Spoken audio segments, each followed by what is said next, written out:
John McCain's story, right? To know his maverickingness. Well, for instance, the biggest one I've talked about is McCain-Feingold. That puts a limit on campaign contributions. The conservatives, especially the libertarians, are totally against it. They say it's abridging freedom of speech. I should be able to give how much money I want to. I wonder if they're saying that now after how much money Obama raised. Oh yeah, campaigns together spent about $5.3 billion. Wow. Yeah. Got to spend a lot of money to run for president. Imagine if all those people who donated to that campaign instead donated to, I mean, okay, this is gonna be like my mother talking, like when I would come home from school and talk to her about this really cool video game I was playing or something like that. When I was a kid, she'd be like, "Now imagine you put all that time and energy that you took in the video game into doing your homework. Imagine how good your grades would be." Yeah. Right? So I'm having one of these moments right now because I'm thinking, imagine if all the people donated $53 billion or whatever the hell it was to Obama. If instead they donated that to an NGO or stopping hunger and stuff, how much would have been done, you know? We could have fixed the problems just if you donated that money to the right NGOs. The problems could have been fixed that Obama needs to fix instead of giving it to a candidate. Mm-hmm. Yeah, I don't know how I feel about the campaign finance reform. I don't know. I'm torn about it. Yeah. Because it's easy to be well, I'm against it, except for the guy I like. It worked really well for it. You know? Well, that's it. That's right there. Yeah. It's okay, if the person that you're supporting is doing it. Yeah. So, I mean, for instance, I think it was the Dems wanted to kill or get rid of the filibuster. Then the Republicans wanted to. It could have been the other way. I can't remember. But it really is who holds the power, Yeah. So we'll see. We'll see how Obama does. We'll see if he's all that everyone says he's cracked up to be. I have no. He looked upset when he gave his acceptance speech. I think he was overcome with emotion. He's the. All right. Yeah. Can you hear me? Yeah, lost static. It's gone. But he's the first black, African American president. The first black African American president, as opposed to the white African American president. He could be from South Africa. They're African American. That is true. That is true. I'm not. I was just saying black, African American. But yeah. So I mean, I got you almost got a lump in your throat, from just wow.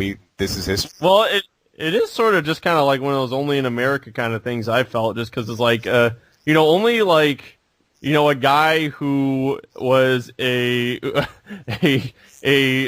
black child whose father abandoned him and was raised by his grandparents, and when his mother was a waitress and multiracial, it could one day become president of the United States, Yeah.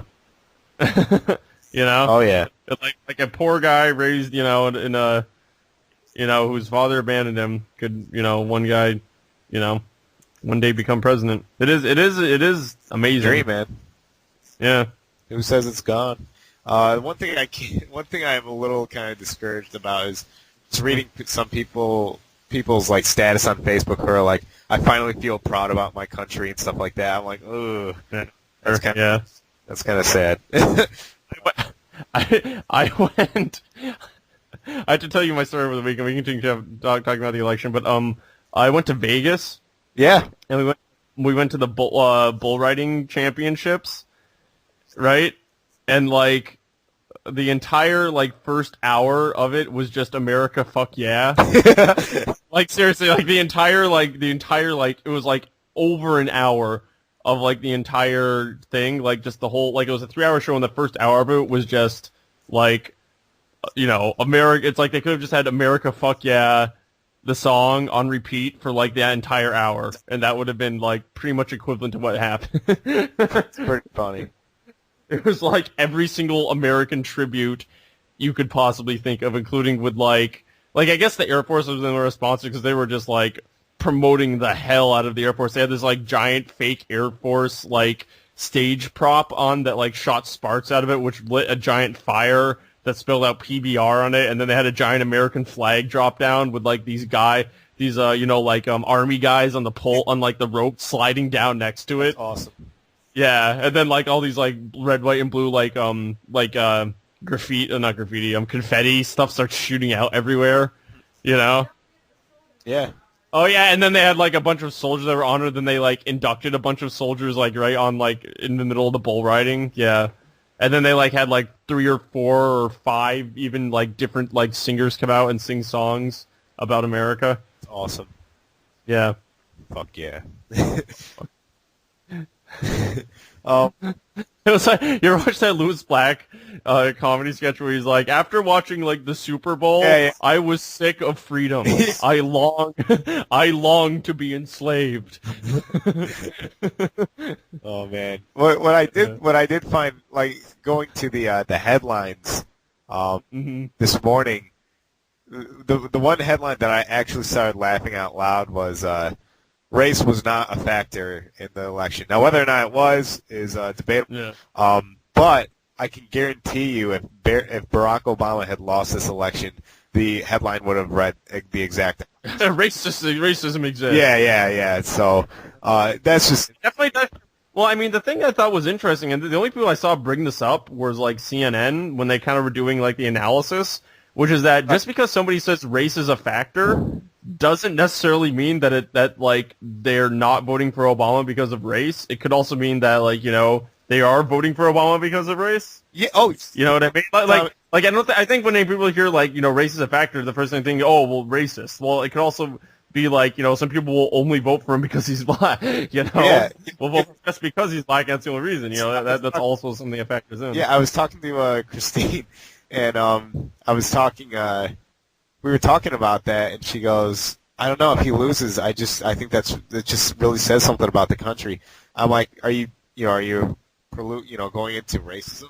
She was kind of that. She was also talking about other things. I'm like, "You're right," because it couldn't possibly be his policies that people dislike. It's because he's black. Yeah. So, no, but I mean, I hope he does really well. I hope he's successful. I doubt he'll be able to cut taxes for 95% of.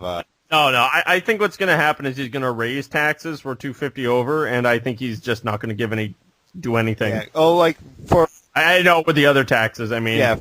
I think at this state of affairs, I don't think he can really do that. I think they basically just need as much money as they can get. Oh yeah. So I think my prediction, as I said this a couple weeks ago, I think when we did the show. My prediction is that he'll cut taxes for 250 over. He'll increase taxes 250 over, and everyone else will just stay as it is. Right. And I guess in that way, it looks like there's a tax cut. Yeah. Just as a small example, I mean, you live in New York City, correct? Yes. Okay. Drudge Report. There are 2 headlines right now. Do you really need to ask me that? You know that. No, for everyone else listening. Oh, okay. There are 2 bold red headlines at the top of the page. It says NYC may soon have 15% income tax hike. The second one under that says sorry, NYC mayor says city can't afford $400 rebates. It's kind of I see those headlines. You can take that and put that to the national level, especially with a second bailout they want. How are you supposed to cut taxes yet? Yeah. Bail out another $1 trillion bailout bill. Where did you see? Send me that article. I am it to me as far as the 415% income tax increase. Here, I'll send you a Drudge Report. Yeah. I have there's a great headline on The Onion which says Obama win causes obsessive supporters to realize how empty their lives are. Oh man. Yeah, it's I think what do you think was the most successful part of Obama's campaign? Like what did he get out there that really you think struck with people? Probably the tying McCain to Bush. I think tying McCain to Bush, and I think the major factor here is just the economy. You know what they say? It's the economy, stupid, and that there was an old saying that if the economy goes down, the incumbent will always won't win. Right.